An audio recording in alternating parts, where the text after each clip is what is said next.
આવકવેરાના જે રિટર્ન ભરાય છે એમાં સૌથી મોટો જો સિંહ ફાળો છે તો એ છે પગારદાર વર્ગનો.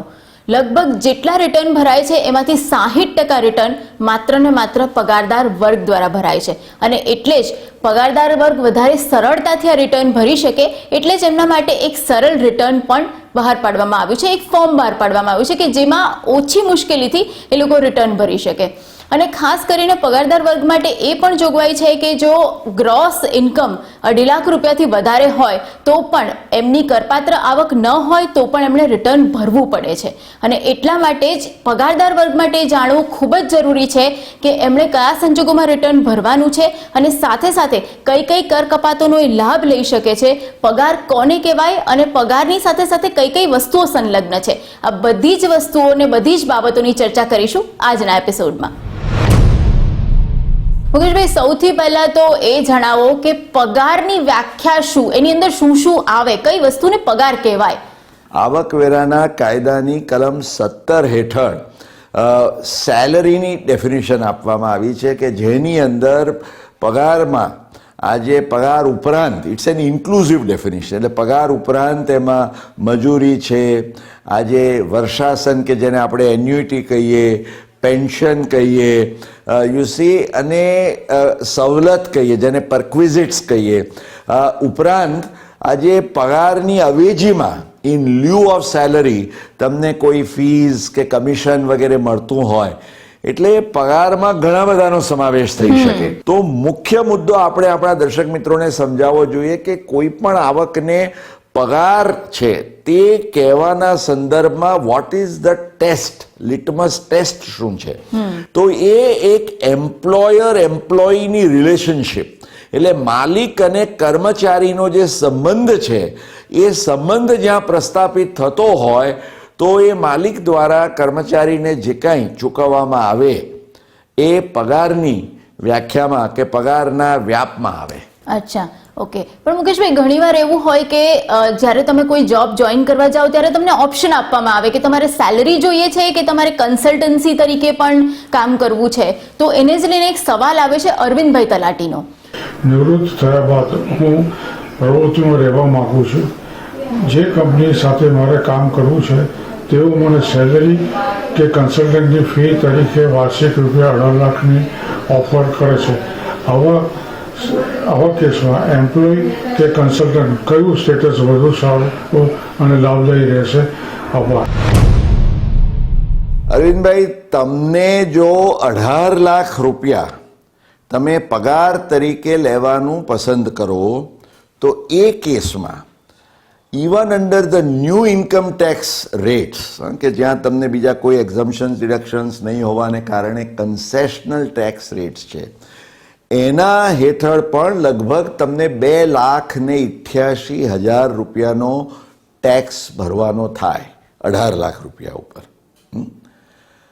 પરંતુ જો આ 18 લાખ રૂપિયા તમે પસંદગી કરો કે મારે એક કન્સલ્ટન્ટ તરીકે અને મારે પ્રોફેશનલ ઇન્કમ લેવી છે, એટલે કે જે સેક્શન 44ADA તરીકે તમે એ જો આવક લો તો આપ જાણો છો દર્શક મિત્રો એ પ્રમાણે 50% સુધીના ખર્ચની તમને કપાત મળી શકે. અને એ માટે તમારે કોઈ હિસાબી ચોપડા પણ રાખવા જરૂરી નથી અને કોઈ ઓડિટ કરાવવું જરૂરી નથી. In a very simple way up to 50% જો તમે ઇન્કમ દેખાડતા હો, હવે આ 50,000નો જે ખર્ચ તમે અપેક્ષિત રાખો છો એમાં કેટલી બધી વસ્તુઓનો સમાવેશ થઈ શકે. તમે મોટરકાર કે કોઈ વાહન રાખ્યું હોય તો એનો પેટ્રોલ, એનો ઘસારો, એના રિપેર્સ, તમે આજે કોઈક નાનકડો તમે હેલ્પ કરવા માટેનો સ્ટાફ રાખ્યો હોય તો એનો પગાર, તમે આજે ઘરેથી જ ઓફિસ તમારી નાનકડી રાખી હોય તો એનું ઇલેક્ટ્રિસિટી એક્સપેન્ડિચર, એને લગતા ટૂંકમાં એક તમારા પ્રોફેશનલ સેટઅપને લગતા તમામ પ્રકારના ખર્ચ, ટેલિફોનને બધા તો ખરા જ, કમ્પ્યુટર હોય એનું પણ તમને ડેપ્રિસિએશન મળે. તો આ બધું તો જો 18 લાખમાંથી 50% સુધીના ખર્ચ તમે બાદ લઈ શકો તો 9 લાખ રૂપિયા રહે. અને 9 લાખની આવક ઉપર તમારે ખાલી 62,000 રૂપિયાનું ટેક્સ ભરવાનું થાય. એટલે ચારમી તલાટીભાઈને આ બેમાંથી જો એ યોગ્ય પસંદગી કરે તો ક્યાં એક બાજુ 288 અને ક્યાં 62, 2,26,000 રૂપિયાની એ આવકવેરાની બચત કરી શકે. અને એમણે એ પણ ખ્યાલમાં રાખવાનું છે કે 20 લાખ રૂપિયા સુધીની આવી જો એમની પ્રોફેશનલ ઇન્કમ હોય તો ઇવન જીએસટી વસૂલ કરવા માટે એ જવાબદાર નથી. અને 20 લાખથી કદાચ કોઈ કેસમાં વધારે આવક થાય તો તમે જીએસટીની કાર્યવાહી કરી I think by and large તમારા જે એમ્પ્લોયર છે જે તમને કન્સલ્ટન્ટ તરીકે રાખવા માંગે છે એને એ આ જીએસટીની ઇનપુટ ક્રેડિટ પણ મળી જાય. આ તો મુકેશભાઈ વાત થઈ, આપણે કન્સલ્ટન્ટની વાત કરી, પણ જો એક વ્યક્તિ પગારદાર તરીકે કામ કરતી હોય ને એને ઓફિસ ખર્ચ માટે જો કોઈ રકમ મળી હોય ને એ રિમ્બર્સ થતી હોય તો એને જ લઈને એક સવાલ આવ્યો છે કે એના પર ટેક્સ લાગે કે નહીં. ઉપેનભાઈ શાહ પૂછી રહ્યા છે. હું એક લિસ્ટેડ કંપનીમાં અમદાવાદમાં ટોપ એક્ઝિક્યુટિવ તરીકે કામ કરું છું. મારા ઓફિસના કામ અર્થે ઘણીવાર ઓફિશિયલ કામ માટે જવું પડે છે અને કંપની મને એનું રિઇમ્બર્સમેન્ટ આપતા હોય છે, જે કંઈ ખર્ચો થયો હોય એનું. તે ખર્ચો મને જે મળે એ કરપાત્ર આવક કહેવાય કે ટેક્સેબલ કહેવાય કે નોન ટેક્સેબલ? જો એ તમે જે કામ કર્યું છે એના વળતર સ્વરૂપે મળતું હોય તો એ પગાર છે, પરંતુ તમે તમારી પગાર ઉપરની ફરજો બજાવવા માટે માલિકના વતી કે માલિક તરફથી તમે કોઈ ખર્ચ કર્યો હોય, દાખલા તરીકે તમે આજે એક્ઝિક્યુટિવ છો, તમે કોઈ કામ માટે જાઓ છો, એનો તમે વાહન ખર્ચ કર્યો છે, કન્વેયન્સ એક્સપેન્ડિચર, તો આ કન્વેયન્સ એક્સપેન્ડિચર તમે શા માટે ઇન્કર કરો છો? તમારા માલિકના કામ માટે. આજે તમે દાખલા તરીકે એક ટોપ લેવલના એક્ઝિક્યુટિવ છો, તમારે તમારા જે ક્લાયન્ટ્સ છે કે કસ્ટમર્સ છે એમને એન્ટરટેન કરવા માટે તમે એમને હોટલમાં લઈ જાઓ છો વગેરે, એનો જે ખર્ચ કરો છો એ તમને રીઇમ્બર્સ કરવામાં આવે છે.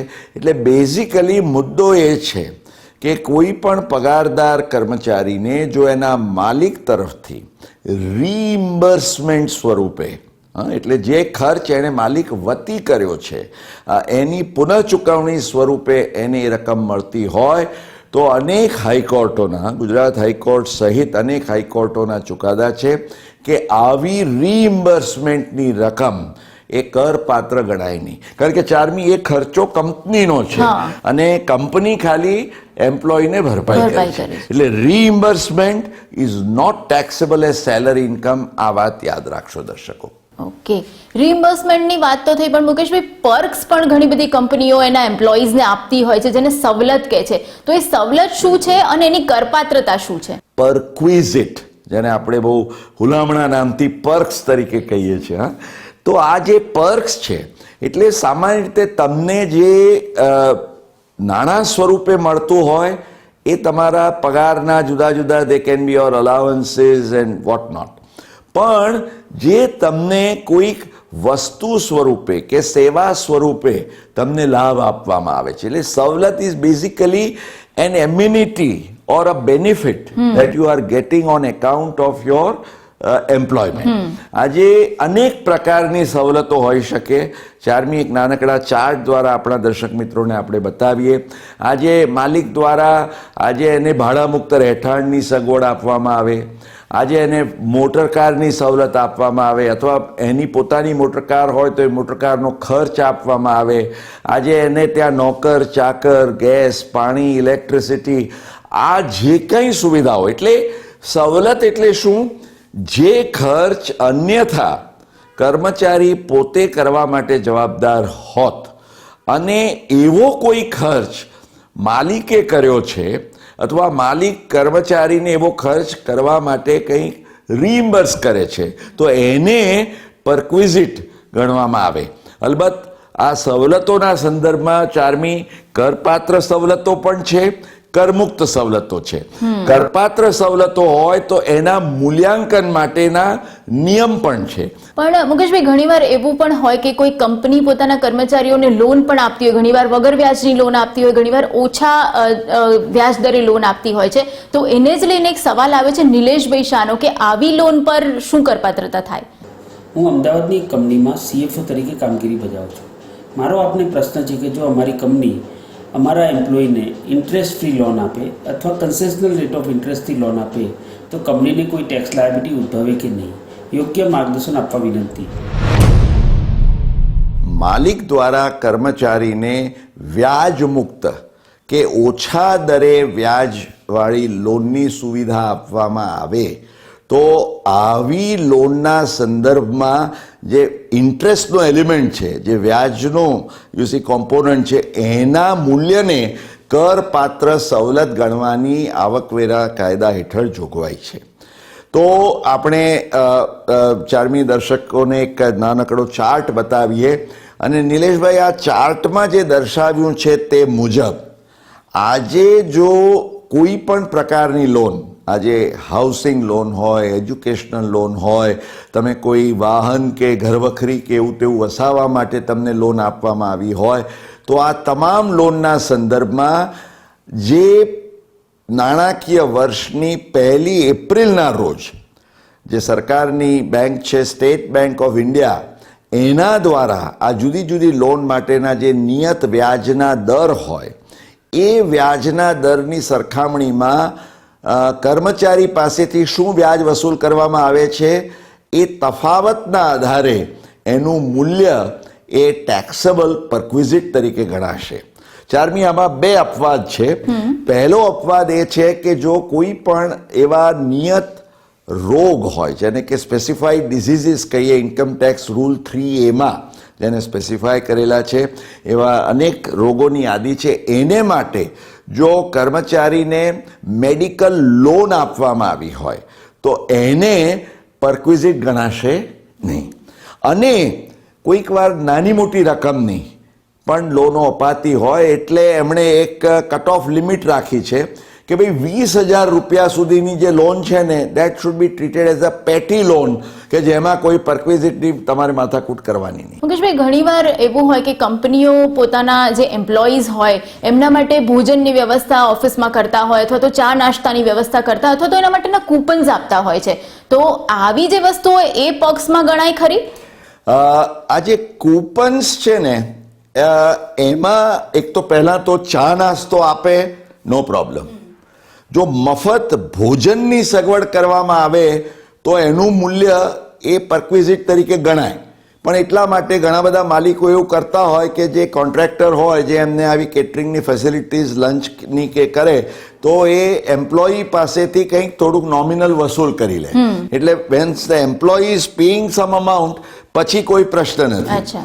પણ આ જે કૂપન્સની વાત કહી એ ખૂબ નોંધી રાખવા જેવી છે. પ્રાઇવેટ કંપનીઝના આવા ફૂડ કૂપન્સ કે વાઉચર્સ હોય છે, તો નિયમમાં એવું કહેવામાં આવ્યું છે કે પર મીલ 50 રૂપીઝ સુધીનું જો આ વાઉચર હોય તો that will be treated as completely exempt.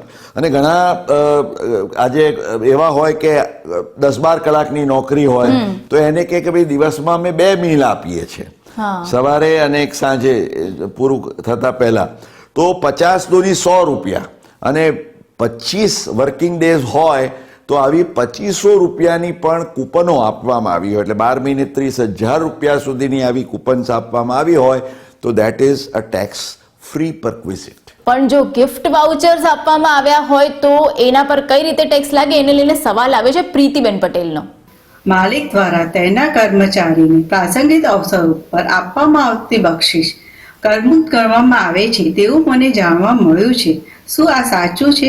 અને જો તેમ હોય તો તેની વિગત મને જણાવશો? સામાન્ય કોઈ પણ આવી બક્ષિસ આપવામાં આવી હોય તો એ બક્ષિસને કરપાત્ર સવલત ગણવાની જોગવાઈ છે.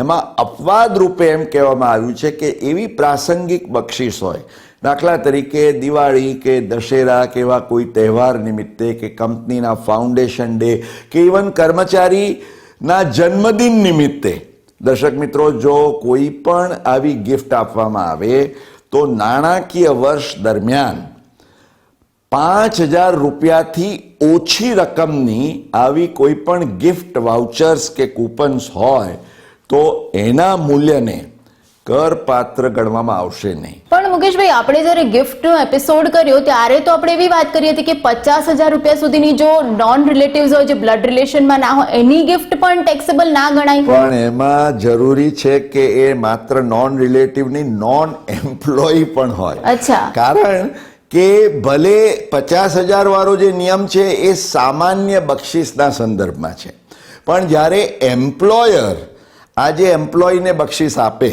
4મી, તો એવી બક્ષિસ છે ને એને એના મૂલ્યને તો કરપાત્ર ગણવાનું રહે. અચ્છા. એ ભલે 50,000 ની અંદર હોય, એટલે એમાં 5,000 નો જ અપવાદ તમને કામમાં લાગે.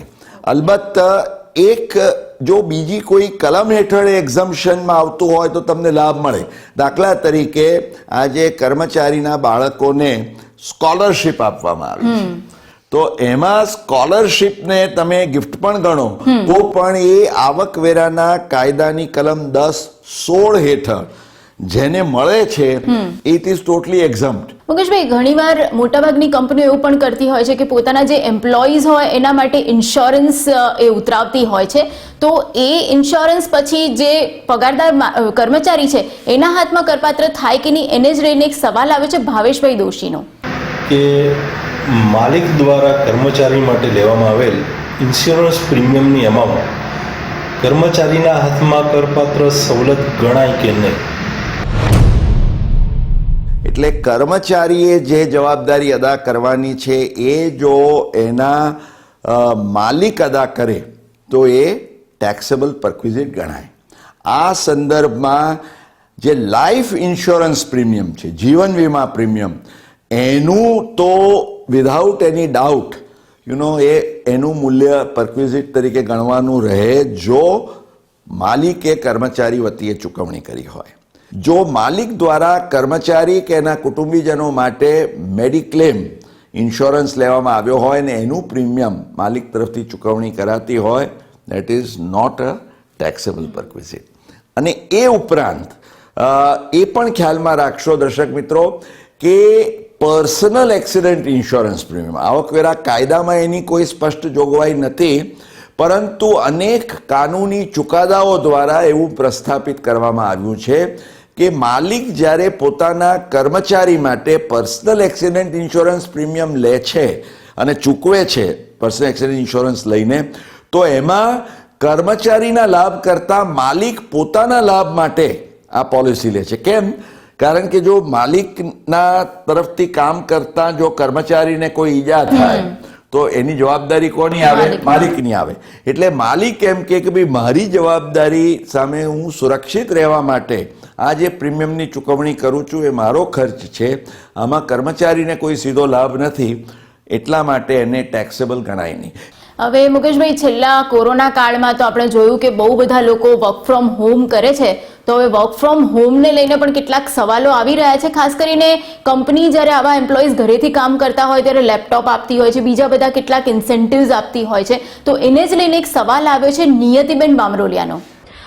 અમારી કંપનીની વર્ક ફ્રોમ હોમ પોલિસી પ્રમાણે અમારા બધા કંપનીના એમ્પ્લોયીને લેપટોપ્સ કોમ્પ્લિમેન્ટરી આપવામાં આવ્યા છે. મારે એ જાણવું હતું કે ટેક્સેબલ પરક્વિઝિટ્સ પ્રમાણે શું આ લેપટોપ ઉપર મારે ટેક્સ ભરવો પડે? હવે આવકવેરા નિયમ જે છે 3 rule 3 of the income tax rules, જેમાં ટેક્સેબલ ને ટેક્સ ફ્રી પરક્વિઝિટ્સ અને એના વેલ્યુએશનની વાત છે, એમાં બે વસ્તુઓ ખ્યાલમાં રાખવાની છે. એક તો જો ટેલિફોન એક્સપેન્ડિચરનું કોઈ રિઇમ્બર્સમેન્ટ હોય તો એને સંપૂર્ણપણે કરમુક્ત ગણવામાં આવે છે. એટલે પહેલા તો આજે દરેક કરદાતા જે પોતાના માલિકને એમ કે ભાઈ મને તમે મિનિમમ આ એક ટેલિફોનની સગવડ આપો, અને એમાં કોઈ નિયંત્રણ નથી. It can be 1, 2, 3, even any ઘરની લેન્ડલાઇન હોય, મોબાઈલ હોય, આ તમામના ખર્ચાનું reimbursement is completely a tax free perquisite. પણ એનાથી એક ડગલું આગળ જઈને તમે જો લેપટોપ કે કમ્પ્યુટરની સુવિધા પણ તમે મેળવી હોય તમારા માલિક તરફથી, તો એને એટલે માલિકે તમને એક લેપટોપ વાપરવા માટે આપ્યું કે આઈપેડ આપ્યું કે કમ્પ્યુટર આપ્યું, અને એનો ઉપયોગ તમે કરો છો, ભલે તમે પર્સનલ પણ કરતા હો, પણ પ્રાઇમરીલી ઇટ ઇઝ ગિવન કે જેથી તમે તમારી નોકરી પરની કામ ફરજો કરી શકો. પણ બજાવી શકો, તો ગમે તેટલું મોંઘું હોય ને પણ આની કિંમત એ ટેક્સેબલ નહીં થાય. અચ્છા. આપણે અગાઉ પેલા ચાર્ટમાં જોયું ને કે અધરવાઇઝ કંઈ પણ જો વસ્તુ માલિક તરફથી કર્મચારીને આપવામાં આવે તો એના મૂલ્યના 10%ને પરક્વિઝિટ ગણવાની જોગવાઈ છે, પણ એમાં laptop computer is a clear exception. Okay, તો મુકેશભાઈ ઘણા બધા પર્ક્સ અને ઘણા બધા ઇન્સેન્ટિવ્સ અને પગાર ને કન્સલ્ટન્સી ને બધાની વાત આજે આપણે કરી છે, પણ હજુ જે ડિડક્શન્સ હોય છે, જે TDS હોય છે, એ બધાની વાત અને કર કપાતો, કર છૂટ એ બધા વિશે પણ જાણવાનું છે. તો આવનારા એપિસોડમાં ચોક્કસ એના વિશે આગળ વાત કરીશું.